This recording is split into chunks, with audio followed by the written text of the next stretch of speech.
Hello दोस्तों, नमस्कार। स्वागत है आप सभी का भारतीय एजुकेशन पॉइंट में। दोस्तों, जैसा कि आप जानते ही हैं, हमने हिंदी के महत्वपूर्ण प्रश्नों की एक सीरीज़ को शुरू किया है। दोस्तों, आज इसी क्रम को आगे बढ़ाते हुए हम भाग 19 में चर्चा करने वाले हैं। दोस्तों, इस सीरीज़ के भाग 18 आ चुके हैं, तो अगर आपने उनको नहीं देखा है, एक बार जाकर ज़रूर देखिएगा। और अगर आप चैनल पर पहली बार हैं तो इस वीडियो को पूरा देखिएगा, और वीडियो को पूरा देखने के बाद आपको ये प्रयास अच्छा लगता है तो चैनल को सब्सक्राइब करिएगा, वीडियो को लाइक करिएगा और कमेंट करके अपनी प्रतिक्रिया अवश्य दीजिएगा। दोस्तों, आप अगर यूकेपीएससी और यूके ट्रिपल एससी के एस्पिरेंट हैं या किसी भी ऐसी प्रतियोगी परीक्षा की तैयारी कर रहे हैं जिसके सिलेबस में हिंदी है, तो यह सीरीज आपके मूल्यांकन और रिवीजन के लिए बहुत ही महत्वपूर्ण है। तो एक बार इस वीडियो को अवश्य ही आप देखिएगा। शुरू करते हैं दोस्तों आज की क्लास को। और आज की क्लास का पहला प्रश्न ये रहा आपकी स्क्रीन पर। पूछ रहा है, हिंदी को आम बोलचाल की भाषा यानी ग्रेट लिंग्वा फ्रैंका किसने कहा था? विकल्प हैं राहुल सांकृत्यायन, ग्रियर्सन, रामचंद्र शुक्ल, हजारी प्रसाद द्विवेदी।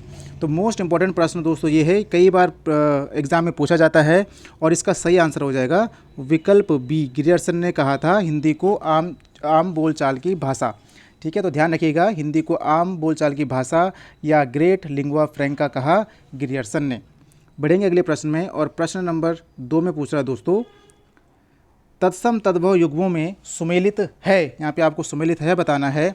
कपाट का किवाड़, मक्षिका का मक्खी, चंद्रमा का चंदा या फिर डी सभी सुमेलित हैं। तो आप इसको अटेम्प्ट करिए, तब तक मैं आपको कुछ तत्सम और तद्भव शब्दों को बता देता हूँ। जैसे कि दोस्तों स्वर्ण है, स्वर्ण का दोस्तों तद्भव होता है क्या? सोना। ठीक है, इसको आप ध्यान रखेंगे। इसके अलावा एक शब्द आता है शलाका।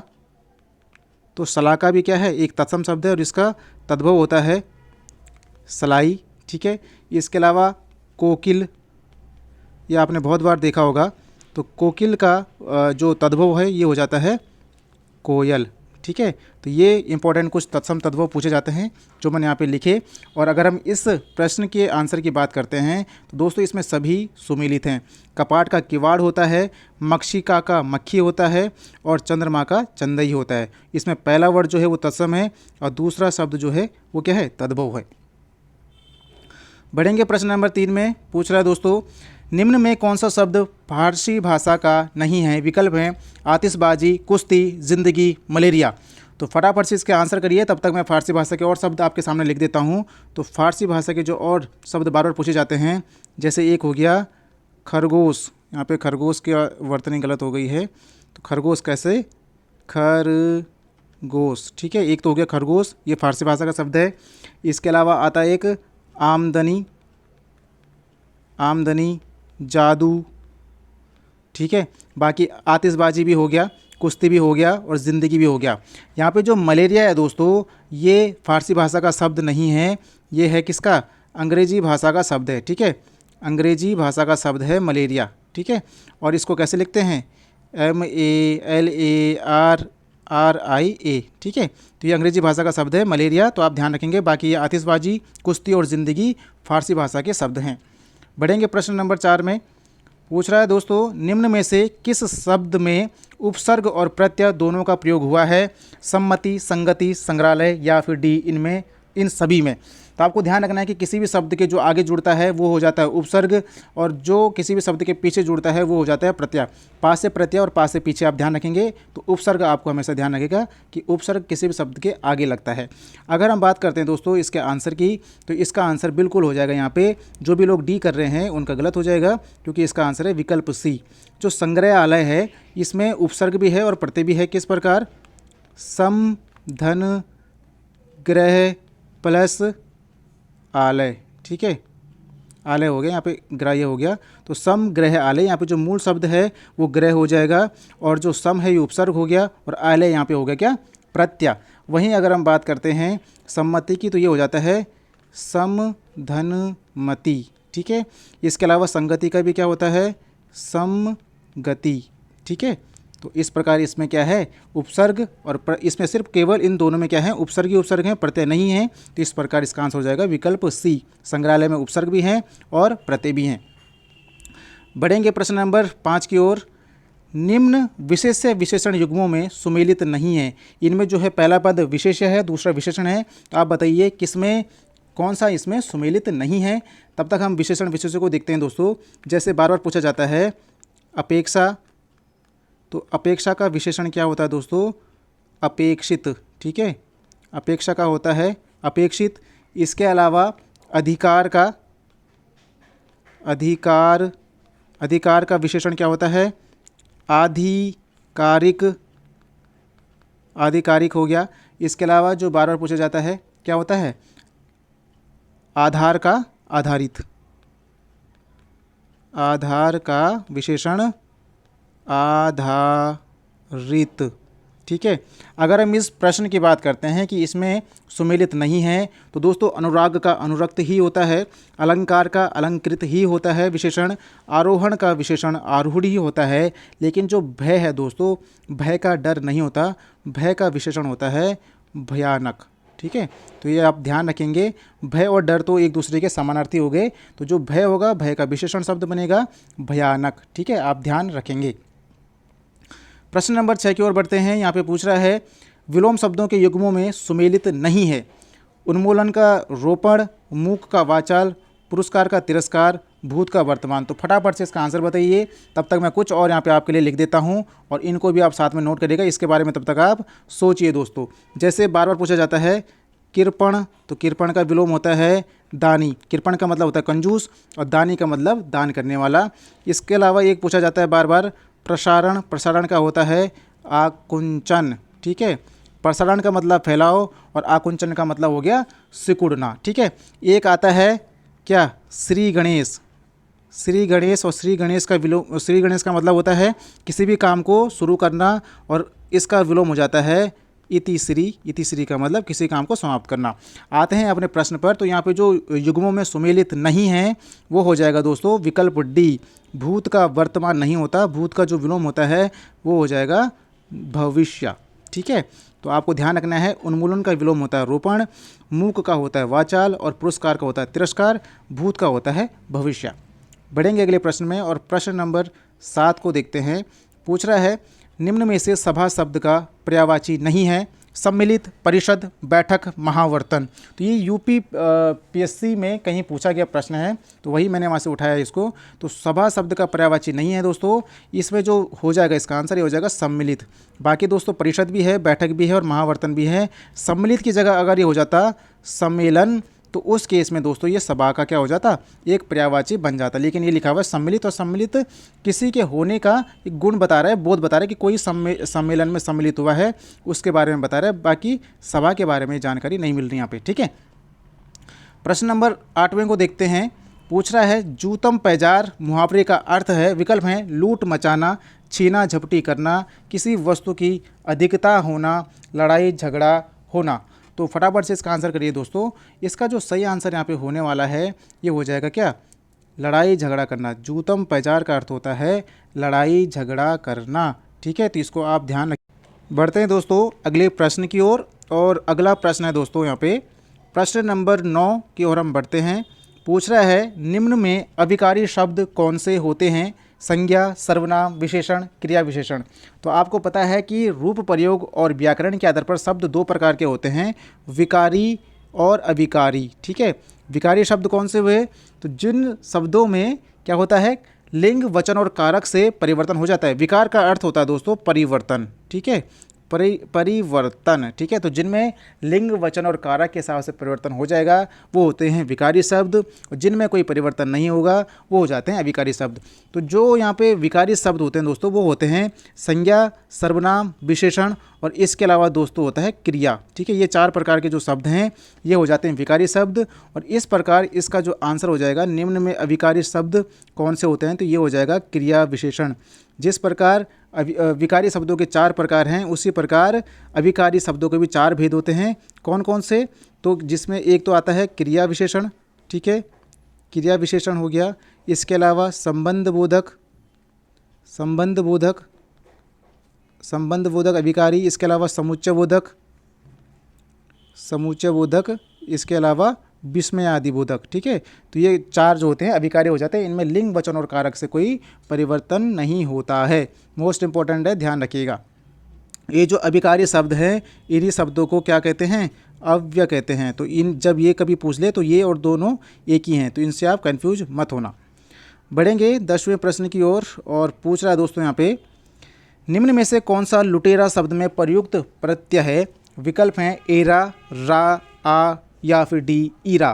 तो लुटेरा शब्द को अपने प्रत्यय बताना है। प्रत्यय मैंने आपको बताया था किसी भी शब्द के पीछे जुड़ता है, इसमें देखिए कौन सा जुड़ा हुआ है। तो दोस्तों इसका सही आंसर हो जाएगा विकल्प ए। ये बना है दोस्तों लूट प्लस एरा से, इस प्रकार यहाँ पे हो जाएगा क्या? ये लुटेरा हो जाएगा और लुटेरा शब्द में प्रत्यय हो गया फिर एरा, ठीक है। बढ़ेंगे 11वें प्रश्न की ओर। पूछ रहा है दोस्तों, यद्यपि मोहन धनी है तथापि बहुत दुखी है, रचना के आधार पर वाक्य है। विकल्प हैं साधारण वाक्य, मिश्र वाक्य, संयुक्त वाक्य या फिर डी इनमें से कोई नहीं। तो हम देखते हैं दोस्तों कि रचना के आधार पर जो वाक्य हैं वो 3 प्रकार के होते हैं, साधारण वाक्य, मिश्र वाक्य और संयुक्त वाक्य। जो सरल वाक्य होते हैं दोस्तों, जिनमें केवल एक उद्देश्य हो और एक विधेय हो, उसको हम बोलते हैं सरल वाक्य। संयुक्त वाक्य में जब 2 सरल वाक्य जुड़ के आ जाते हैं और किसी समुच्चय बोधक से जुड़े होते हैं तो वहाँ पे हो जाता है दोस्तों संयुक्त वाक्य। और मिश्र वाक्य की अगर हम बात करें कि जहाँ पर केवल एक उद्देश्य हो या एक मुख्य उपवाक्य हो और वाक्य का जो बाकी बचा हुआ हिस्सा है वो सारा का सारा उसी पर निर्धारित हो, ठीक है, तो वहाँ पे हो जाता है क्या? मिश्र वाक्य। और मिश्र वाक्य में जो संयोजक शब्द होते हैं वो इम्पोर्टेंट हो जाते हैं, उनको आप ध्यान रखिएगा। जैसे क्योंकि संयोजक शब्द होते हैं ये, क्योंकि, इसके अलावा जो, कि, ठीक है, यद्यपि, ठीक है, इसके अलावा तथापि, ये सारे के सारे जो संयोजक शब्द हैं ये मिश्र वाक्य में प्रयोग होते हैं। इस जैसे कि जैसा, वैसा, ठीक है, ये सारे के सारे किस होते हैं? मिश्र वाक्य में होते हैं। यहाँ पे आप देख रहे हैं कि यद्यपि मोहन धनी है तथापि बहुत दुखी है, ठीक है। और मिश्र वाक्य की एक पहचान और है कि जब आप किसी वाक्य को शुरुआत में पढ़ेंगे तो आपको लगेगा कि कुछ ना कुछ पीछे छूट रहा है, जैसे कि कुछ ना कुछ वाक्य के बाद बोलने वाला है। यहाँ पे हम देखेंगे इस यद्यपि को आप जबकि पढ़िए, ठीक, इसका मतलब हो जाता है जबकि। तो लिखा हुआ है जबकि मोहन धनी है, यहीं पे अगर आप इसको ख़त्म करेंगे तो आपको लगेगा कुछ ना कुछ इसके बाद है। जबकि मोहन धनी है तो क्या? तो उसके बाद आने वाला जो शब्द हैं तथापि बहुत दुखी है, ठीक है। तो इस प्रकार इसको समझ सकते हैं आप और इसका आंसर हो जाएगा विकल्प बी मिश्र वाक्य। 12वें प्रश्न को देखते हैं, पुल्लिंग और स्त्रीलिंग में से कौन सा जोड़ा सही नहीं है? दाता का दानी, धोबी का धोबिन, मोटा का मोटी, तेली का तेलिन। तो फटाफट से इसका आप आंसर सोचिए, तब तक मैं और पुल्लिंग और स्त्रीलिंग आपको बता देता हूँ जो पूछे जा सकते हैं। जैसे मुगल का होता है स्त्रीलिंग क्या? मुगलानी, ठीक है, मुगलानी, ठीक है। इसके अलावा और जो पूछा जा सकता है, एक आता है हाथी। तो हाथी का आपको पता ही है, ये वर्तनी में भी पूछा जाता है, तो ये हो जाता है हथीनी, ठीक है। इसके अलावा इसमें स्त्रीलिंग में क्या आएगा? पुल्लिंग और स्त्रीलिंग में एक आता है स्वामी, और स्वामी का स्त्रीलिंग हो जाता है क्या?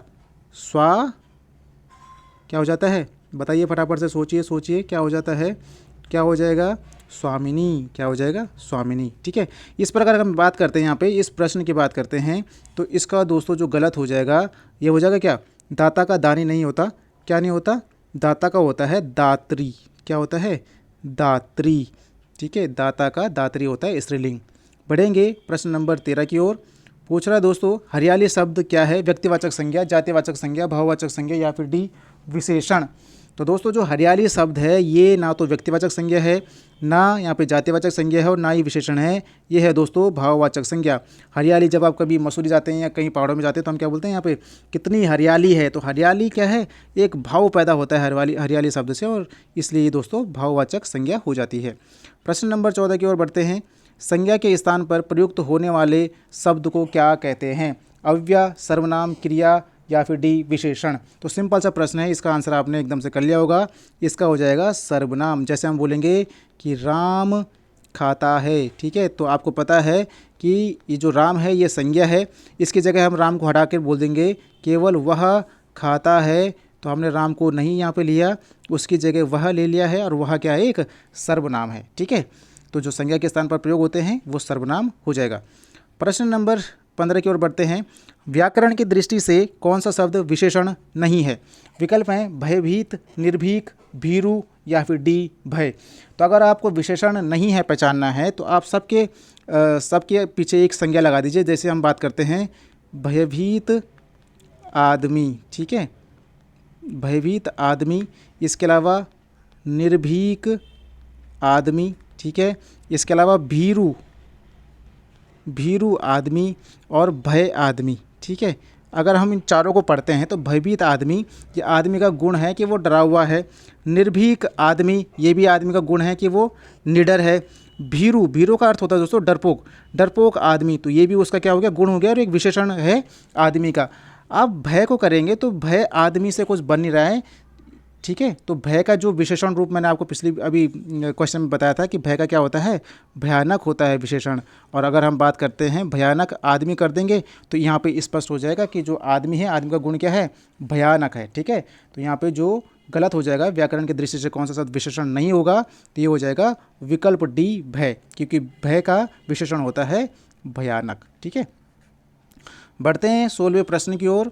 निम्न शब्दों में कौन सा सरिता शब्द का पर्यायवाची शब्द नहीं है? विकल्प हैं तटिनी, त्रिपथगा, निम्ना, तरंगणी। तो फटाफट से इसका आंसर करिए दोस्तों, और इसका सही आंसर हो जाएगा यहाँ पे विकल्प बी, त्रिपथगा, ठीक है। त्रिपथगा किसका पर्यायवाची है? तो ये मैं आपको बताता हूँ, ये है दोस्तों किसका, नदीश्वरी का, ठीक है। यहाँ पे ये लिखा नहीं जा रहा है, त्रिपथगा हो जाएगा किसका, नदीश्वरी। इसके अलावा देवपगा, इसको आप ध्यान से देखिए, देवपगा है ये। इसके अलावा हो जाएगा क्या, सुरसरी, देवसरी, और जो मोस्ट इंपॉर्टेंट है वो मैंने बताना भूल गया, कौन सा, गंगा, ठीक है। तो ये सारे के सारे जो हैं ये गंगा के पर्यायवाची हैं। तो त्रिपथगा कभी पूछा जाए तो गंगा का है। इसके अलावा देवसरी, देवपगा, नदीश्वरी, सुरसरी, सारे के सारे किसके हैं, गंगा के पर्यायवाची हैं। बाकी अगर मैं बात करता हूँ इन तीनों की, तटनी, निम्ना और तरंगणी, ये किसके पर्यायवाची हैं? तो ये आप लिखिए किसके हैं, ये हैं अपगा। इसके अलावा सिंधुगामिनी, ठीक है, सिंधुगामिनी। इसके अलावा वाहिनी, और अंत में जो फिर मैं भूल गया, यह हैं किसके, नदी के, ठीक है। तो ये सारे के सारे क्या है, नदी के पर्यायवाची हैं। कौन कौन से, तटनी, निम्ना, तरंगणी, अपगा, सिंधुगामिनी, वाहिनी, ये सारे के सारे नदी के हैं। तो ये सारे इंपॉर्टेंट हैं, और साथ में क्या, सरिता। तो ये सब ध्यान रखिए, मोस्ट इंपॉर्टेंट हैं, ये बार बार पूछे जाने वाले प्रश्न हैं। यहाँ पे पूछ रहा है दोस्तों प्रश्न नंबर 17 में, निम्नलिखित में लोकोक्ति है, आसमान पर थूकना, उल्टा चोर कोतवाल को डांटे, गूलर का फूल होना, कोड में खाज होना। तो आपको ये पता होना चाहिए दोस्तों कि जो लोकोक्ति और मुहावरा है उसमें थोड़ा सा अंतर ये है कि जो मुहावरा होता है वो एक वाक्यांश होता है, वाक्य का छोटा सा हिस्सा होता है, और जो लोकोक्ति होता है दोस्तों वो पूरा का पूरा वाक्य होता है। तो यहाँ पे आप आराम से कर देंगे, जो बड़ा होगा उसको आप कर लेंगे क्या, लोकोक्ति। तो यहाँ पे जो उल्टा चोर कोतवाल को डांटे है ये हो जाएगा लोकोक्ति। और एक पूछा जाता है कि मुहावरा किस भाषा का शब्द है, तो ये ध्यान रखना दोस्तों, ये अरबी भाषा का शब्द है मुहावरा, ठीक है, ये आप ध्यान रखिएगा। बाकी जो ये अगर ऐसा पूछा जाए कि मुहावरा वाक्यांश होता है कि वाक्य होता है, तो मुहावरा एक वाक्य का अंश होता है, यानी वाक्यांश होता है, जबकि लोकोक्ति अपने आप में एक पूरा वाक्य होता है, ठीक है। प्रश्न नंबर 18 की ओर बढ़ते हैं। निम्नलिखित शब्दों में से शुद्ध शब्द है, विकल्प आपको देखने पड़ेंगे क्योंकि ये वर्तने वाला शब्द है, तो इसको आप देखिए और फटाफट से इसका आंसर करिए। और इसका सही आंसर हो जाएगा यहाँ पे क्या, जिजीविषा, जिसको हम बोलते हैं जीने की, क्या बोलते हैं, जीने की इच्छा को हम बोलते हैं जिजीविषा। और ये ऐसे लिखा जाता है। एक आता है दोस्तों खाने की इच्छा, तो इसके लिए एक शब्द आता है क्या, बुभुक्षा, ठीक है, ये भी बार बार पूछा जाता है, इसको ध्यान रखिएगा। खाने की इच्छा अर्थात बुभुक्षा, ठीक है। एक आता है मोक्ष की इच्छा, मुमुक्षा, और मोक्ष की इच्छा रखने वाला मुमुक्षु, ठीक है, क्या हो जाएगा, मुमुक्षु, मोक्ष की इच्छा रखने वाला। ये भी वर्तने में पूछा जाता है, तो इसको इस प्रकार लिखते हैं, तो ध्यान रखिएगा। प्रश्न नंबर 19 की ओर बढ़ते हैं। निम्नलिखित में से कौन सा संयुक्त स्वर नहीं है? विकल्प आपके सामने है, ए आई या उ या फिर डी ओ। तो आपको ध्यान रखना है दोस्तों कि हमारे पास में 4 संयुक्त स्वर हैं। कौन कौन से हैं? इसका जो सही आंसर है निम्नलिखित में संयुक्त स्वर नहीं है, ये हो जाएगा दोस्तों कौन? ऊ यहाँ पे संयुक्त स्वर नहीं है। बाकी हम बात करते हैं ये तीनों के तीनों और इसके साथ ये ओ, ये दोनों के चारों स्वर क्या हैं? संयुक्त स्वर हैं, क्योंकि ये बनते हैं किससे? आ धन ई से मिलकर बन गया ए, ठीक है। इसके अलावा ओ की बात करते हैं तो आ धन ऊ से बन गया छोटा ऊ, ठीक है, छोटा ओ। और बड़े ऊ में अगर बात करनी हो तो यहाँ पे बड़ी ई लग जाएगी, ये बन जाएगा ए, और बड़ा ऊ लग जाएगा तो बन जाएगा ओ, ठीक है। तो ये संयुक्त स्वर होते हैं 4, जबकि ऊ यहाँ पे संयुक्त स्वर नहीं है। 20वें प्रश्न को देखते हैं दोस्तों। पूछ रहा है, श्री कामता प्रसाद गुरु ने हिंदी में पूर्ण विराम को छोड़कर बाकी सभी विराम चिन्हों को किस भाषा से लिया हुआ माना है? मोस्ट इंपॉर्टेंट क्वेश्चन है। उर्दू, फारसी, संस्कृत और अंग्रेजी। यहाँ पे दोस्तों एक विकल्प ऐसा है जो चुंबक का काम करता है, और किसी भी क्वेश्चन में अगर ये आ जाता है तो ये चुंबक की तरह काम करता है, ये अपनी ओर आपको आकर्षित करता है, और वो विकल्प है दोस्तों यहाँ पे विकल्प है संस्कृत। लेकिन इसका जो सही आंसर हो जाएगा ये हो जाएगा विकल्प डी, अंग्रेजी, ठीक है। तो कामता प्रसाद गुरु ने हिंदी में पूर्ण विराम को छोड़कर बाकी सभी विराम चिन्हों को अंग्रेजी भाषा से लिया हुआ माना है, तो आप ध्यान रखिएगा। प्रश्न नंबर 21 की ओर बढ़ते हैं। मोस्ट इंपॉर्टेंट क्वेश्चन, 57वां ज्ञानपीठ पुरस्कार से किसे सम्मानित किया गया है? अमिताभ घोष, अकीतन नमूदरी, नीलमणि फुकन या फिर दामोदर मौजो? तो फटाफट से इसका आंसर करिए, और काफ़ी क्लोज यहाँ पे ऑप्शन है, तो आपको बताना है 57वां ज्ञानपीठ पुरस्कार से किसे सम्मानित किया गया है। तो यहाँ पे जो हो जाएगा विकल्प डी, दामोदर मौजो को 97वें ज्ञानपीठ पुरस्कार से सम्मानित किया गया है। और बाकियों को भी हम देख लेते हैं। तो यहाँ पे जो अमिताभ कांत हैं इनको 54वां मिला है 2018 के लिए, और कब?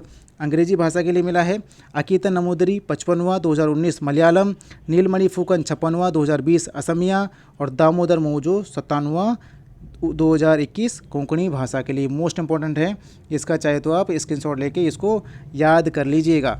बढ़ते हैं अगले प्रश्न में, और पूछ रहा है यहाँ पे, निम्न में स्वर संधि का भेद नहीं है, ठीक है। विसर्ग संधि, अयादि संधि, वृद्धि संधि, यण संधि।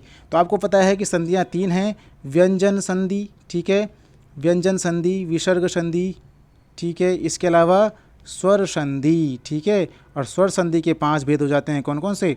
दीर्घ, गुण, अयादि, वृद्धि, यण, ठीक है। तो इस प्रकार हमने देखा कि निम्न में जो स्वर संधि का भेद नहीं है वो विसर्ग संधि है यहाँ पे। बाकी अयादि संधि, वृद्धि संधि, यण संधि, इसके अलावा दीर्घ संधि और गुण संधि, ये सब के सब क्या हैं? स्वर संधि के उदाहरण हैं।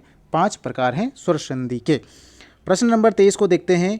पूछ रहा है दोस्तों, निम्न में सौर सैन्य अपभ्रंश से किसका विकास नहीं हुआ है? विकल्प हैं कौरवी, गुजराती, राजस्थानी और बांग्ला। तो फटाफट से इसका आंसर करिए दोस्तों। तो इसमें जो है इसका सही आंसर हो जाएगा विकल्प डी, बांग्ला, क्योंकि बांग्ला का हुआ है किससे? मागधी से। किससे हुआ है? मागधी से। इसके अलावा मागधी से और किस किस भाषा का हुआ है? तो असमिया, ठीक है, असमिया हुआ है, और कौन सा? बिहारी, बांग्ला और उड़िया का हुआ है मागधी से। बाकी सौर सैन्य से किस किस का हुआ है? पश्चिमी हिंदी का, इसके अलावा गुजराती का और राजस्थानी का, और पश्चिमी हिंदी के अंतर्गत आती है कौरवी, ये आपको पता ही है। प्रश्न नंबर 24 की ओर बढ़ते हैं। पूछ रहा है यहाँ पे, निम्न में किसका उच्चारण स्थान कंठ ताल है? कंठ ताल नहीं है, सॉरी, यहाँ पे पूछ रहा है निम्न में किसका उच्चारण स्थान कंठ ताल नहीं है? ए, आई या अक्ष या फिर ओ? तो फटाफट से इसका आंसर करिए दोस्तों।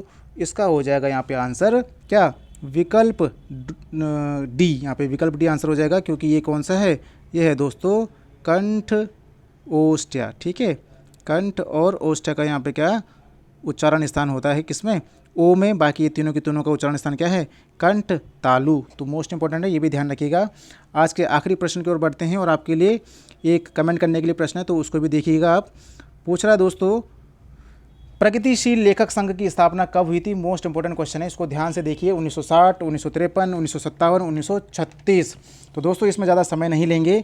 इसका जो सही आंसर है, प्रगतिशील लेखक संघ की स्थापना हुई है 1936 में। और कहाँ हुई है तो ये भी ध्यान रखिए, लखनऊ।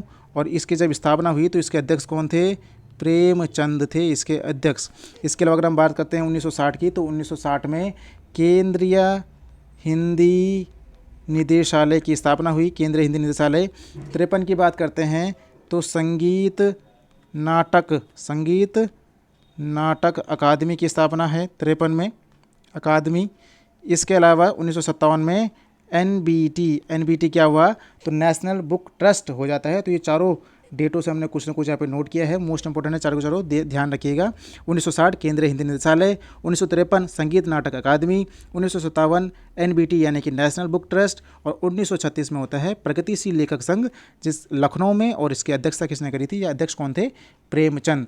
तो दोस्तों आज का आपके लिए प्रश्न ये रहा, पूछ रहा है दोस्तों, अपभ्रंश को पुरानी हिंदी किसने कहा था। और जो भी लोग इस सीरीज़ को फॉलो कर रहे हैं तो उन सभी को इसका आंसर पता होगा, तो आप अवश्य ही इसका आंसर करिएगा, ठीक है। ये इसका आंसर सभी को पता होगा अगर आप रेगुलर वीडियो को देख रहे हैं।